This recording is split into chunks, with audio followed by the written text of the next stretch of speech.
présentons nos condoléances à la famille congolaise, précisément à ceux de Sud Kivu et Nord Kivu, qui ont perdu les leurs hier pendant le naufrage qui s'est passé au niveau des lacs. C'est vraiment une situation horrible. C'est une occasion pour nous d'interpeller encore le gouvernement congolais au patriotisme responsable, de chaque fois anticiper des choses, que toujours de venir en aide, recourir ou aider ou chercher à pallier au lieu d'anticiper. Parce que nous avions vu les images, c'est vraiment horrible. Mais je me suis dit, si ces gens-là avaient des gilets, on pourrait facilement les sauver. Mais nous interpellons notre gouvernement de prendre leurs responsabilités. Mais aussi, les gens traversent une situation difficile. Route Goma-Butembo n'est plus opérationnelle. Et la ville de Goma est alimentée seulement par cette voie-là, la voie laquiste. Et ils sont obligés de saisir l'opportunité lorsqu'il y a un seul bateau qui se présente. Et chacun cherche à amener quelque chose à manger chez lui à la maison. Et c'est ce qui crée des surcharges et des débordements. Et il est important à notre gouvernement de prendre des précautions. Lorsqu'il y a une situation qui pénalise la population, ils ont cette obligation de chercher des pistes et des solutions pour pallier à cette situation. Et voilà, c'est une occasion pour nous de présenter nos condoléances à la famille éprouvée et interpeller le gouvernement congolais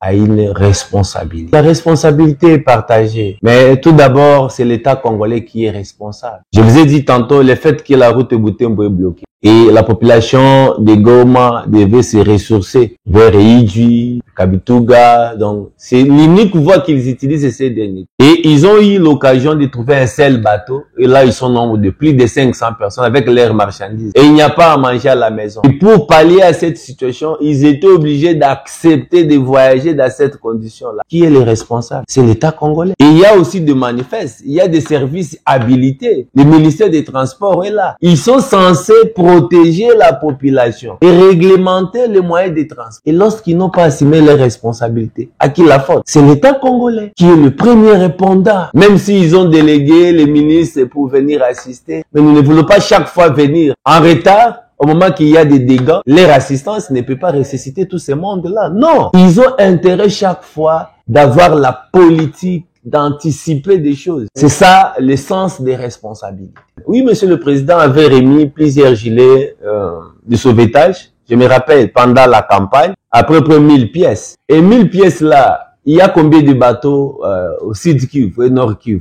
C'est insignifiant. C'était juste symbolique. Mais normalement, il devrait exiger aux usagers de se munir des gilets de sauvetage. Et à chaque fois, quand tu montes au navire, tu as l'obligation de faire quoi? De porter votre gilet de sauvetage.